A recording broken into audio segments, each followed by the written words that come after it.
I remember seeing this guy, I never saw him before. As long as I passed next to him, he said to me, "You Christian maniac."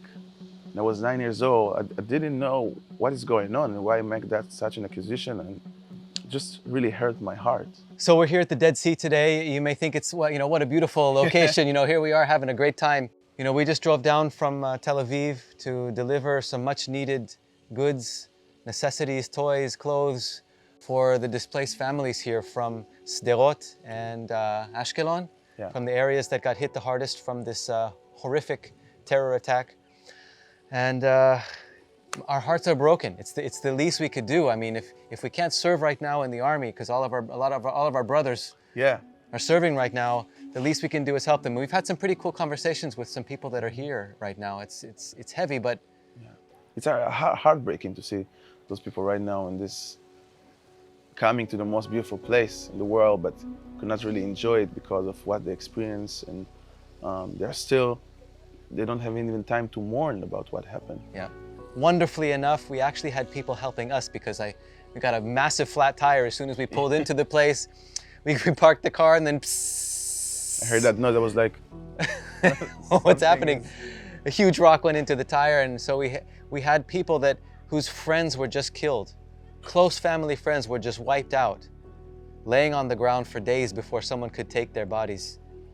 Staying here and coming out to help us change the tire. I mean, talk about the people coming together here in Israel. Yeah. It's beautiful. Another thing that's beautiful is faith in Yeshua, and I wanted to bring here Emanuel Roro to share with us his testimony of how an Ethiopian Jew put his faith in Yeshua and is a worship leader here in Israel, singing praises to God here and all over the world. So Emanuel, let's get into your story, buddy. So you had an experience, we were driving down talking about this, you had an experience when you were 9? Yes. Tell us about that. Yeah, I remember myself coming back home, and I was living in a pretty family neighborhood where everybody knew everybody. Yeah. And I remember seeing this guy, I never saw him before. So as long as I passed next to him, he said to me, "You Christian maniac." And I was 9 years old. I didn't know what is going on and why make that such an accusation, and it just really hurt my heart. And you're 9 years old? Yes. And you don't know what it's like not to be Jewish. Yeah. Your whole family is Jewish. Exactly. Calling me Christian was something so shocking to me. That moment, I was like, "What do you mean?" Like, because for everybody, it was kind of a curse word. Tell me a little bit about your family. You're from Ethiopia. Your family's from Ethiopia. Yes. Ethiopian Jews. So I was born to a believing family. I was born in Israel. My parents came from Ethiopia. Grew up having this faith, being Messianic Jewish. Yeshua was just integral part of my childhood, my life. It was something that was in my house, and both of my parents being into serving and helping the community, those kind of stuff. We are coming from the largest Jewish village in Ethiopia, where my mom came from. Already being a group inside of my family, not the majority, the minority that accepted Yeshua, but we have the privilege to be born to both parents believing. It's such a great grace to have. Just like that, my grandfather got it, and he tried to share it with his children, and some of them accepted that, some of them did not, and that's how he ended up coming to me. So you're growing up in Israel as a Jew with Ethiopian ancestry, and your culture is different than Israeli culture. Yes. Jewish culture in Ethiopia is different than culture in Israel. What are some of those differences? When I got to school, I remember going to preschool when I was like first grade to sixth grade. My parents sent me to Orthodox Jewish school because of many reasons. One of the reasons is that was the closest to our house. Also, the second reason is a lot of values, because you had shared values with our faith. I remember growing up like that, but also seeing slight differences of how we expressed our Jewishness, all the mitzvot, all the commandments, in a different way that wasn't that strict like the rabbinic way.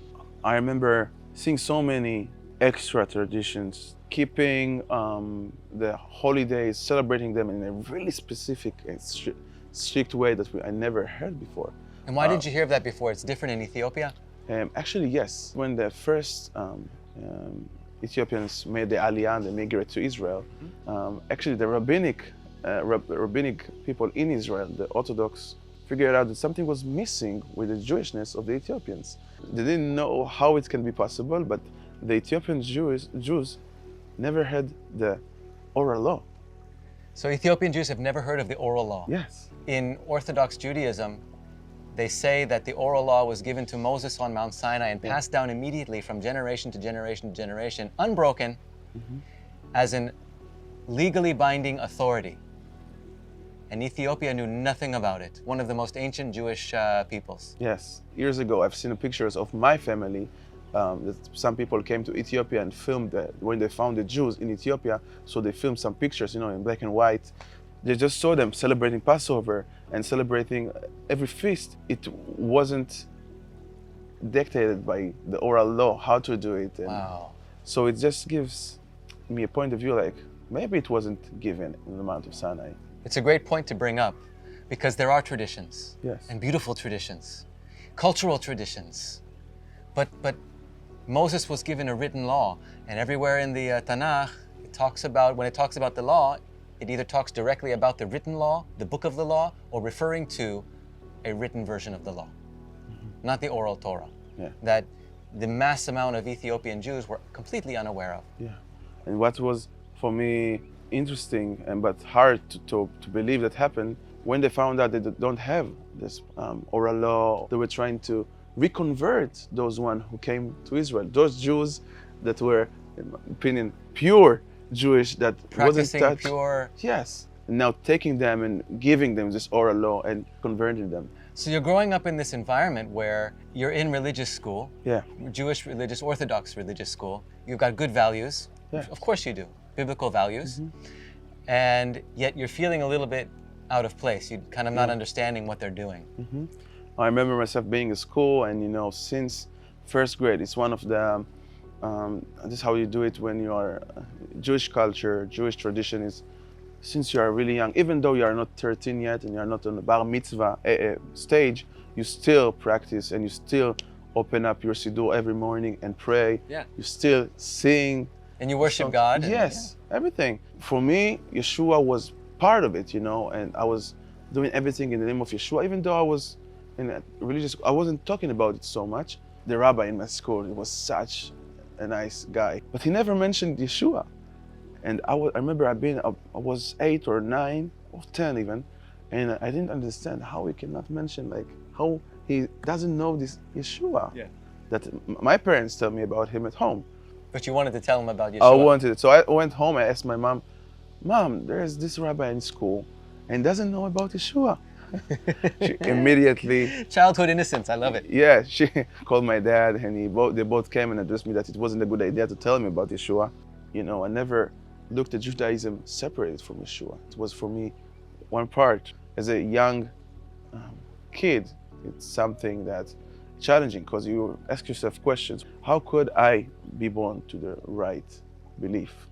For me, it helped me and pushed me to research more and rethink my faith, because of course, when you grow up in this kind of house, your parents want you to be a believer, and they do whatever they can for you to have this faith, but God doesn't have grandchildren, so you make your own decision. So it pushed me to really look for it and read the scripture for myself. I can still see pinpoints that Yeshua is the Messiah and God really exists. Those big questions that you need to face. You mentioned, we were talking on the way here, you mentioned first time you saw a white believer. Yeah.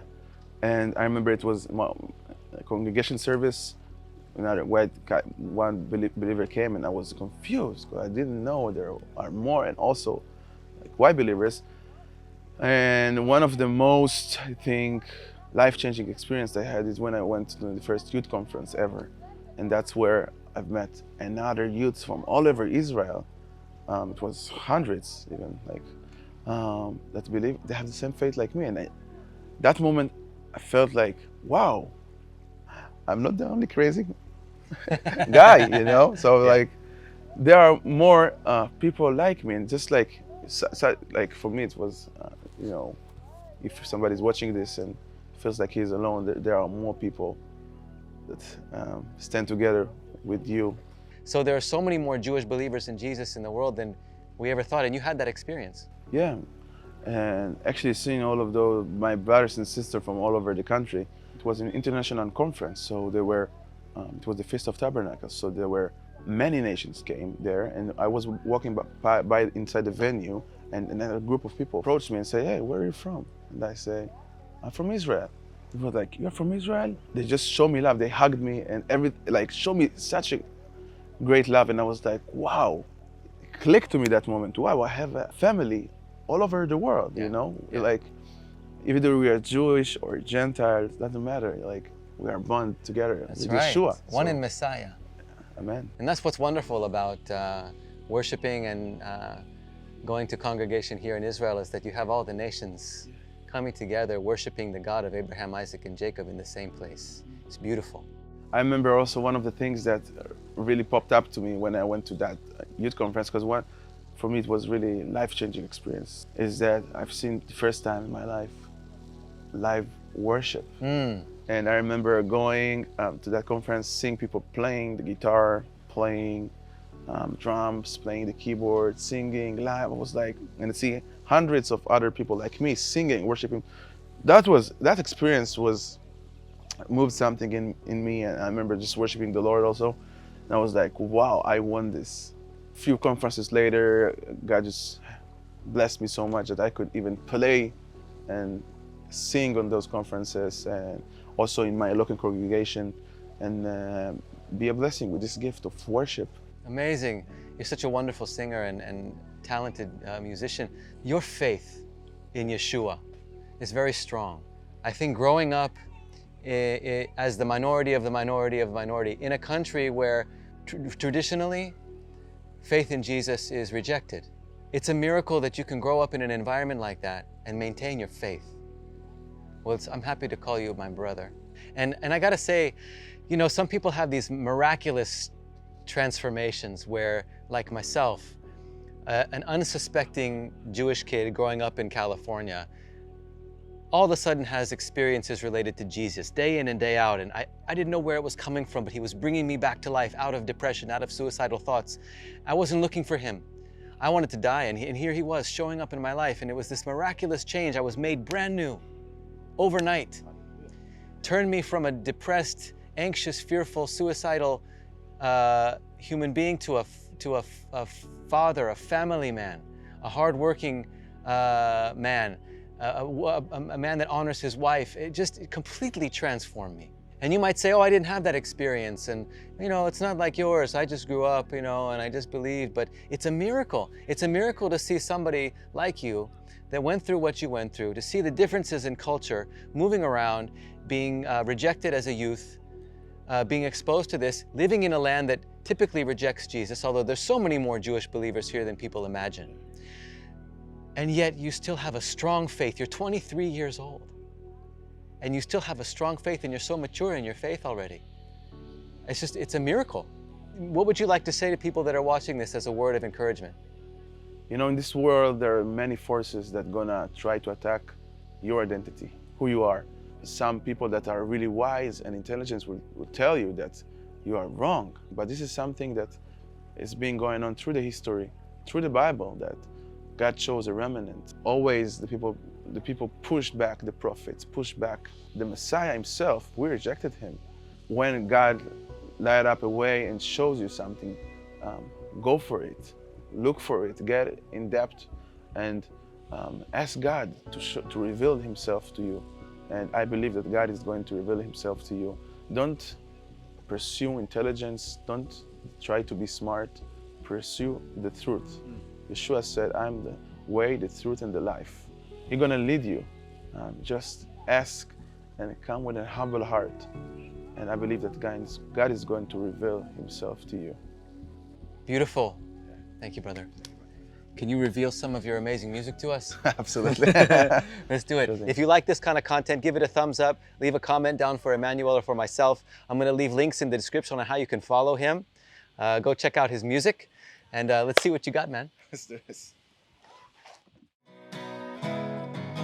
שיר למעלות, שא עיניי אל ההרים, מאין יבוא עזרי.